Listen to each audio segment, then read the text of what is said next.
আমি এখন স্বামী বিবেকানন্দর বাড়ির সামনে বিডন স্ট্রিট থেকে এই ছবিটা তুলছি।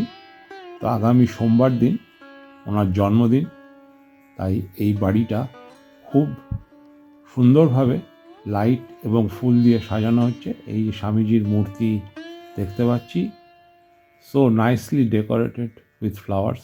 সুন্দর মালা পরানো হয়েছে ওনাকে, এবং এই জায়গাটার আগামী 12ই জানুয়ারি লাখো লাখো লোকে ভরে যাবে।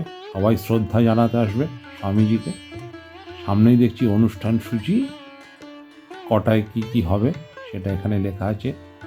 164তম শুভ জন্মদিন, আর এই দিনটিকে যুব দিবস বলে পালিত হয়। ক্যালকাটা হেরিটেজ বিল্ডিং গ্রেড 1, এই বিডন স্ট্রিটের চারিদিকটা দেখছি সাজানো হয়েছে, বিবেকানন্দর বাণীতে ভরে গেছে। তো আগামী 12ই জানুয়ারি মানে সোমবার দিন সবাই আসুন, ওনাকে আমরা শ্রদ্ধা জ্ঞাপন করি ওনার এই 164তম জন্মদিনে। এই ওনার বাড়ি, বিরাট ঐতিহ্য বাড়িটার মধ্যে। এখানে উনি জন্মগ্রহণ করেছিলেন 1863 সালে। সবাই আসুন, আমরা পালন